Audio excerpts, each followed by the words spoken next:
Today I'm going to show you 9 boring remote jobs that pay way better than you'd expect in 2025. And let's be honest, not every job needs to be exciting or fulfilling. Sometimes you just need something that pays the bills without draining your soul, and hobbies should just stay, well, as a hobby. But what if I told you that some of the most mundane sounding jobs out there are secretly paying $60, $80, even $100,000+ a year? Well, it's actually true. Some of the most overlooked remote positions offer surprisingly competitive salaries. And if you think about it, it makes sense, especially when you factor in the night shift premiums that can boost your income by 10 to 25% instantly, right? Because think about it. At the end of the day, the economy works with supply and demand. If there's a massive amount of demand for the skills required for the job, then they're going to pay a premium for people who have those skills, or for people who are just simply willing to do boring things that other people aren't willing to do. So grab your coffee, get comfortable, and let's dive into these surprisingly lucrative opportunities that could completely transform your financial situation without requiring constant stress or excitement. But before we get into the first one, if you find value in today's video, please take a second to hit that like button. It really helps the channel out and I appreciate it. All right, so first up, we've got SEO Marketing Associate. Probably one of the most boring sounding digital jobs out there. SEO, isn't that just updating website titles and descriptions and blogs all day long? Yeah, that's pretty much what it is. And that's why nobody wants these jobs. But here's the secret. These positions pay surprisingly well because companies desperately need these skills to rank higher in search results. And although the recent updates with AI have changed the way SEO works, SEO is still incredibly powerful. So as an SEO marketing associate working night shifts, you'll be implementing basic on-page optimizations and using established guidelines and updating meta descriptions, as well as title tags based on keyword research. So think about it. Websites operate 24/7, and the perfect time to make updates is during the off-peak hours when traffic is low. And someone needs to make these crucial SEO changes. And that someone could be you, working comfortably from your home at night, or in some situations during the day across the world. And the best part is digital marketing agencies and content-focused companies are constantly hiring for these positions because of the direct impact on organic traffic. So let's talk about the earning potential. According to Glassdoor, an SEO marketing associate earns between $53,000 and $84,000 a year. That's right, potentially over $80,000 per year for what amounts to updating website titles, descriptions, and making basic content edits according to predefined guidelines. Not bad. And many people find this work satisfyingly methodical, right? If you're the type of person who loves doing boring things, well, you're gonna love a lot of the options in this video because there are clear rules to follow and you can see measurable results for your efforts. So when people ask you what you do for a living, you might put them to sleep when you describe what you do, but as long as you're okay doing it and it makes pretty good money, that's all that really matters. And SEO is more than just a standalone skill, it's a powerful tool in a broader marketing arsenal. As one experienced professional puts it, SEO is one skill in a set of many that will allow you to have a viable career, highlighting the importance of viewing it as part of a comprehensive marketing approach rather than a narrow specialization. And really that's the future of marketing, is basically integrating all the different marketing channels together. But first, let's talk about landing the job. First of all, you want to learn basic SEO principles and tools like Google Analytics and Search Console. Plus, you want to familiarize yourself with content management systems such as WordPress and practice writing compelling meta descriptions and highlight any experience with digital marketing or content creation. Companies need reliable people who can follow SEO best practices and implement changes without breaking their websites. And so you want to signal that that's exactly what you know how to do. And the best way to signal that is by making a portfolio and generating experience, which by the way, I tell you exactly how to do in my 30-day remote job challenge, where I teach you how you can land a remote job with daily steps in 30 days. Check that out down in the description and the pinned comment below. It teaches you, among other things, how to generate experience when you don't have any, so you can apply to those pesky job listings that say that you need 1 to 3 years of experience, even though they're entry level somehow, which doesn't make any sense. So yeah, definitely check that out. But yeah, in that I will teach you how you can make a portfolio and generate experience. And then when it comes to applying for jobs, the best places to look are Indeed.com, LinkedIn, and specialized marketing job boards like marketinghire.com. And also check out digital agency career pages because they often post these positions directly. Now, if you're skeptical that you can land these types of positions, I actually have an entire playlist of dozens of people who have landed digital marketing jobs without a college degree or without previous experience. So I guess I'll put the playlist somewhere up here. You can check that out if you want to. But yeah, I get comments all the time from people who are like, oh, you can't land these jobs, you need experience, blah, blah, blah. Yeah, you absolutely can. In fact, there was a 16-year-old that we landed a job for, right? There's also a 59-year-old that we got a job for. And by the way, we have dozens and dozens of these interviews from people, but we could literally create an entire channel with just the interviews and case studies. It's just that those videos don't tend to do very well, so we don't really upload them. But yeah, anyways, this one is great. SEO did change very recently recently because of all the AI updates. There's certain types of SEO websites that don't work nearly as well now, but SEO as an industry is still extremely strong. I'm gonna give this one an opportunity score of 9 out of 10. Why? Because it follows clear guidelines, the results are measurable, and the premium pay for night hours is substantial. The only reason I'm not rating it higher is that you'll need to continuously stay updated on search algorithm changes. Obviously, AI stuff just happened, so that completely changed the game, though many companies provide training to keep you updated. Now, by the way, guys, if you're curious about how I've grown this YouTube channel and how I make these videos so entertaining yet educational, I am going to be hosting a live YouTube training on Tuesday at 9 p.m. Eastern Standard Time, where I basically just revealed the exact strategies that I used to grow my channel to multiple 6 figures per month. So that's another free training for you. Next is going to be a help desk specialist role. This is probably one of the most boring sounding IT jobs out there. Tech support, isn't that just answering the same questions all day about whether someone tried turning it on and off again? Yes, that's basically what it is. And that's why nobody wants these jobs, especially the night shift positions, because they are dead boring. But here's the thing.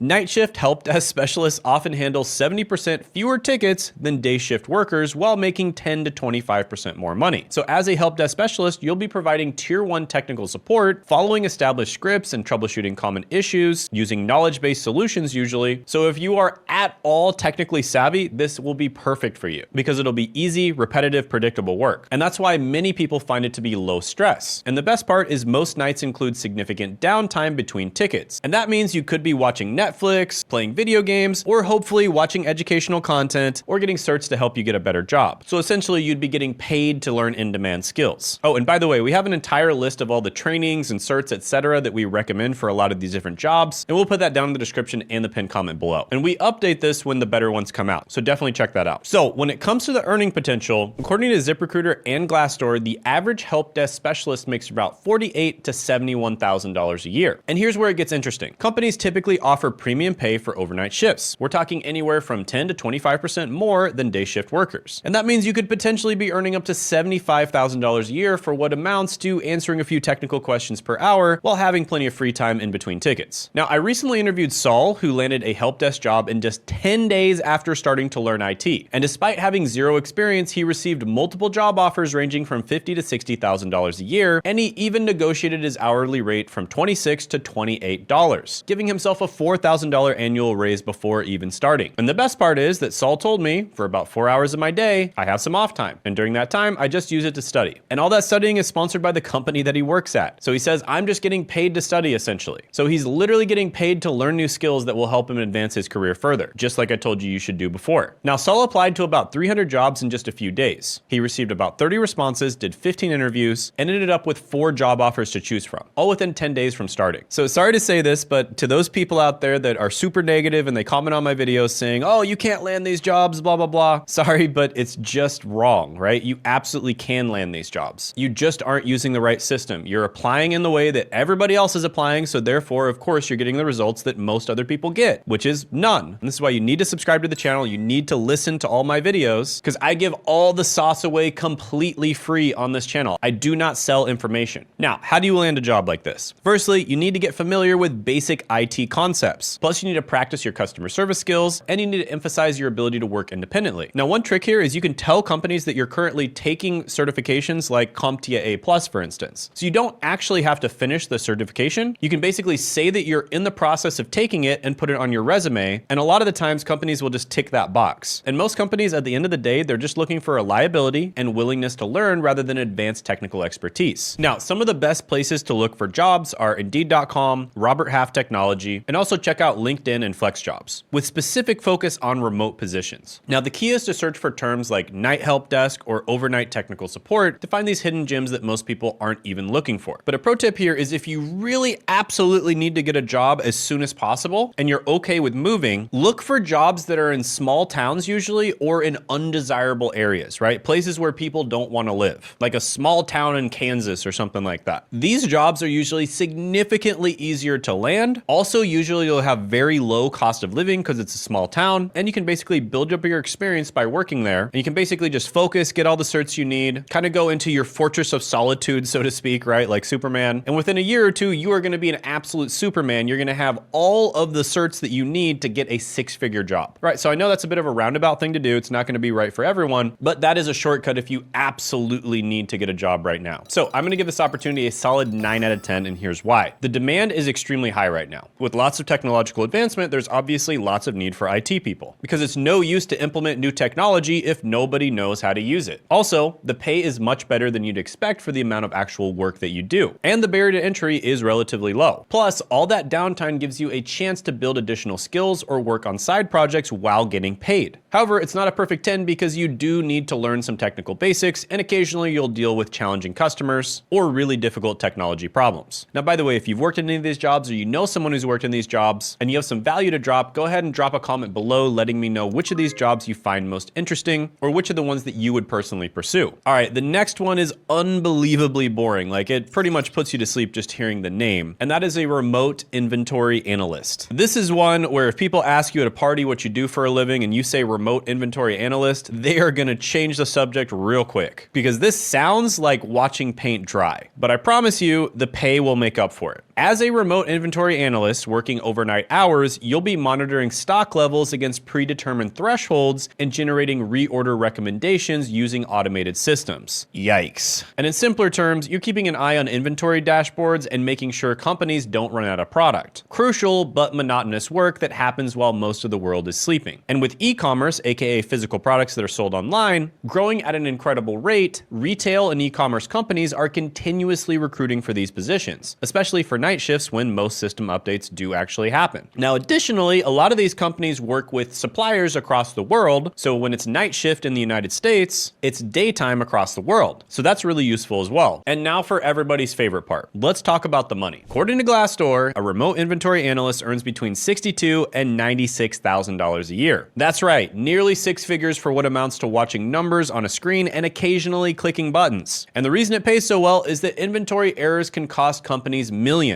So they're willing to pay good money for reliable people. Think about it. If you don't order enough inventory, then customers won't have anything that they can order, right? So they'll go to the website expecting to be able to buy something and they can't buy anything. And then they'll get angry and order from your competitor. But the problem is if you order too much inventory, then you typically have to pay the warehouse extra money because it sits there too long. So you really need people that are good at ordering just the right amount, just on time. And while challenging, inventory analysts can achieve good work-life balance through strategic time management. Now, just as an anecdote, I have a distant family member who is actually a natural medicine doctor, and he had a lot of trouble making a full-time income from natural medicine. And so he basically got a side job working in a position very similar to this, and it was remote, and he was actually able to make it to six figures a year very quickly. Now let's talk about some pro tips with this one. Aspiring inventory analysts can boost their employability by obtaining certifications like Apex CPIM and developing technical skills in SQL and Excel. Now again, you can just take the cert and then put on your resume that you're taking it,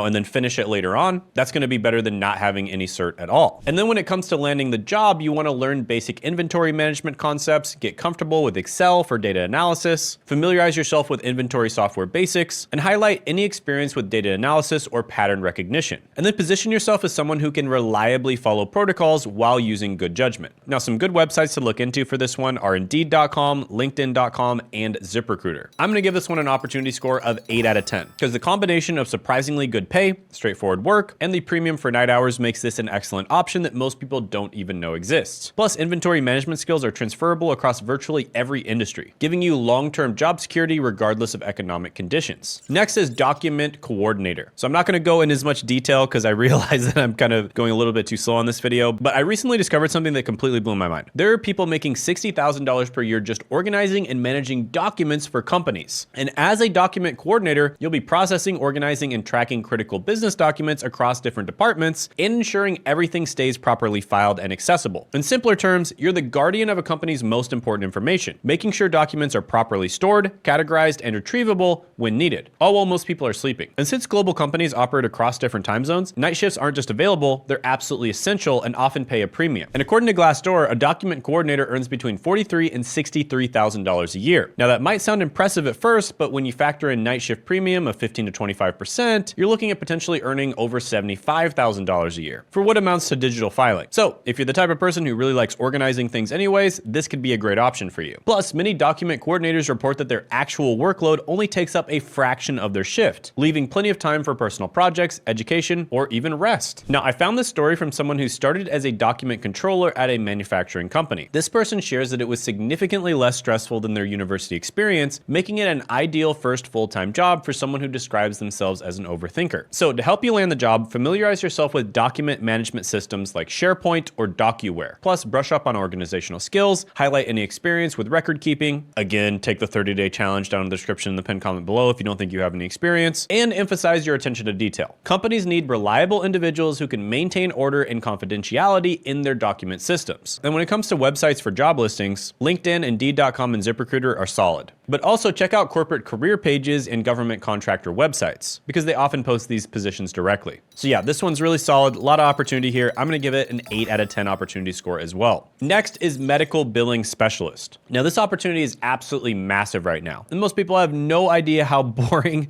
yet lucrative it can be. Now for this one, I highly recommend getting a walking pad, right? Get a walking treadmill so that while you do the medical billing, you can just be walking on the treadmill. Obviously check with your doctor to make sure you can walk properly. But yeah, this is a lot of busy work. You can easily get well above 10,000 steps in a day. In fact, you could get 20, even 30,000 steps in a day quite easily doing this. And you're basically going to be processing healthcare claims using established codes and ensuring that healthcare providers get paid properly for their services. And since healthcare never sleeps, medical billing operators run 24/7, creating perfect opportunities for night owls to earn premium pay while most people are sleeping. And the best part, the work is systematic and follows clear guidelines, making it perfect for detail-oriented people who like structured work. Now, according to Glassdoor, medical billing specialists earn between $47,000 and $69,000 a year. But here's the thing, medical billing specialists who work night shifts often receive premium pay that can boost earnings by 15 to 25%. And that means you could be earning over $70,000 per year. So if you're thinking about becoming a medical billing specialist with zero experience, well, here's an insider secret. If you can read your own bills, you can be a biller. With a tiny bit of training, some patience, and a willingness to learn the intricacies of healthcare coding, you might just turn that bill reading skill into a surprisingly profitable career. So in order to land the job, get a medical billing and coding certification, or just start one, then learn healthcare terminology basics, then familiarize yourself with medical billing software, and highlight any experience with detail-oriented data entry. And the certification creates a barrier to entry that makes this a more secure career path. Indeed.com and LinkedIn are really good for finding this one, and overall, I'm gonna give it an 8.5 out of 10 opportunity score. Next is a mortgage loan originator. Yeah, that kind of sounds like watching grass grow, but the earning potential is worth it. As a mortgage loan originator working the night shift, you'll be processing loan applications using standardized underwriting criteria and following established workflows to qualify applicants. And with global real estate markets and applicants in different time zones, mortgage companies are increasingly offering night shift positions to serve customers around the clock. Now, the real estate industry is likely the biggest industry in the world. Literally, like it's probably number one. It depends on how you categorize industries, but yeah, it's probably number one. So there are a massive amount of opportunities in real estate. And the best part is most of the work follows standardized lending criteria, and automated systems handle a significant portion of the calculation work. Now, there are assistant jobs out there that pay a lot less, and you can definitely look out for those. And also, if you have experience in real estate, even if it's kind of unrelated, then I highly recommend looking into this. But as a mortgage loan originator, you can make $107,000 to $201,000 a year. And if you get in with the night shift position, it can often be much easier to land your first job. Now, lower level jobs that come before this are gonna make probably around $50,000 to $100,000 a year, but this is actually not that hard to get into. Real estate as an industry is really well known for not really needing college degrees or much previous experience. A lot of people shift from other industries into real estate. And the reason it pays so well is because financial institutions make enormous profits on loans. So they're willing to pay well for reliable people who can process applications accurately. So mortgage loan originators, or MLOs, can achieve strong work-life balance, especially especially when working for supportive companies that offer flexible scheduling and remote work options. For instance, one MLO shared her experience of working 40 to 45 hours a week from home with an employer that accommodates her children's sports schedule. And as a single parent, she found a workplace that allows her to excel professionally while managing personal responsibilities, proving that the right company can make all the difference in achieving work-life harmony. So although real estate is known as an industry full of hustlers who work 80-hour weeks, there are some positions that are more chill where you can have better work-life balance. So in order to land the job, you do need to get your mortgage loan originator license. Plus, you need to learn the basics of mortgage products and underwriting criteria, and you need to familiarize yourself with loan origination software. Plus, you want to highlight any experience with sales or financial services, and the license requirements do make this harder to get into, but the upside to that is it creates a barrier that limits competition, and that's why I decided to include it on this video. So the best places to look for job listings are going to be Indeed.com, LinkedIn.com, and mortgage industry job boards like LoanOfficerJobs.com. And overall, I'm going to give this one a 7.5 out of 10 opportunity score because it is harder to get into, but once you're in it, there's actually a natural barrier to entry that's going to stop most people from trying to get in. Next is a proposal writer. Now, I recently discovered that people are making $85,000+ per year just customizing templates for business proposals while everyone else sleeps. And as a proposal writer working the night shift, you'll be drafting responses to RFPs, which is requests for proposals, using established templates and customizing pre-written content blocks for specific bid requirements. Now, oftentimes you're going to be working with government contractors, consulting firms, and large corporations, and they often deal with strict deadlines, which means they love to hire proposal writers that work the night shift because they want their proposals to be as good as possible, but they also need them done quickly. So if you're okay with working the night shift, it's a lot easier to get into these types of positions. And in most cases, you're basically just looking at previous successful proposals, following some clear guidelines, and adapting it to whatever company or organization or entity that you're writing the proposal for. Now, according to Glassdoor, a proposal writer earns between $58,000 and $82,000 a year. But if you add 15 to 25% onto that, you could even get up to $100,000 a year. Plus, many proposal writers report that they become significantly faster with experience, often completing tasks in half the allotted time. So in order to land the job, you need to develop strong writing and editing skills, learn proposal formats and RFP response structures, build a portfolio of writing samples, and highlight any experience with deadline-driven work. Plus, you want to position yourself as someone who can follow established templates while maintaining attention to detail. Now, a pro tip here is to get really good with AI software such as Claude, and there's this one AI software that I found recently that I absolutely love called Napkins. And Napkins is really good at making visuals and infographics, and that can be incredibly valuable for proposals. And then when it comes to job listings, the best places to look are LinkedIn, Indeed, government contractor career pages, and consulting firm websites, as they often post these positions directly. So yeah, this one is really solid. I'm gonna give it an 8 out of 10 opportunity score. The reason it doesn't get higher is because you do have to have outstanding writing ability. But if you're someone who's always been really good at making presentations, then I think you will naturally be a very good proposal writer. Next is an inside sales specialist. Now, I know what you're thinking, sales jobs, how could that possibly be boring? Well, as an inside sales specialist working the night shift, you'll be making outbound calls following established scripts and qualifying leads using defined criteria. And the beauty of night shift sales is you can target businesses in different time zones during their normal working hours, often with much less competition. So you're typically just using templates and scripts and either typing them or saying them over and over again. And many positions actually provide warm leads rather than requiring cold calling. And your quotas are often much lower than the day shift workers, while your commission potentially remains the same. So inside sales specialists earn between $71,000 and $115,000 a year. And a lot of the time, it is literally as simple as just saying the word for word scripts. And as somebody who has done sales before myself, oftentimes I find that when I go off script, the sales closing percentage actually goes down, right? So literally just saying the words like word for word is all you need to do in most cases. Now, another thing to mention about these night shift jobs is oftentimes they'll have higher base pay because they expect that you're not going to be able to close as many people because it's night shift, which is another perk. So when it comes to landing the job, develop your phone communication skills, learn basic CRM systems like Salesforce, practice following scripts while sounding natural, and highlight any customer service experience or of course sales experience that you can. And honestly, I recommend to everyone that they do at least one sales job in their life. I think sales is probably the most valuable skill that you could possibly learn. And this is a very easy way to get into it. And companies want people who can reliably follow their proven sales process, not reinvent the wheel. And if you're thinking, oh Shane, well, I'm an introvert, there's no way I can do sales. Well, first of all, I'm an introvert and I did sales. And although I don't want to do it for the rest of my life, I do think it's super valuable. And second, this is one of the most AI-proof skills out there. So you should reconsider it. I'm gonna give this one a 9 out of 10 opportunity score. And next is a paid media specialist. So this is the bread and butter when it comes to marketing. marketing, because specifically this is paid marketing. Now there's many different ways of doing paid marketing. Some of the most common ones would be pay-per-click, and that's when you're doing marketing on Google or YouTube or Facebook ads as well. And typically paid media specialists earn between $55,000 and $88,000 a year. Now I have some recommendations for free training and certs, etc. I'll put those down in the description in the pinned comment below. You can check them out. But there's lots of positions down the line where you can make it to 6 figures per year. And when it comes to landing the job, you want to get certified in major ad platforms like Google Ads and Facebook ads, or again, you can just start doing them and put them on your resume. And then you can learn to read and understand basic performance metrics, practice using campaign management tools, and highlight any experience with data analysis or digital marketing. Because companies need reliable people who can follow established campaign strategies while keeping a close eye on performance. And when it comes to websites that you can land this on, LinkedIn's great, Indeed's great, and then specialized job boards like marketinghire.com can be great too. And then of course, you can also check out digital agency career pages because they often post these positions. And marketing, very much like sales, is really an AI-proof job, because if you're selling to like an American audience, for instance, you need to understand that audience, right? You grew up with them. And so if you can understand the nuances, the cultural nuances of the audience, like what humor works the best, these are things that AI can't understand. And this can be super effective. So yeah, I'm gonna give this one a 9 out of 10 opportunity score. Now, if you want 10 more boring jobs that can be really good, I did make a video, 10 boring but stable remote jobs that pay $30+ an hour. And you can check that out by clicking right here.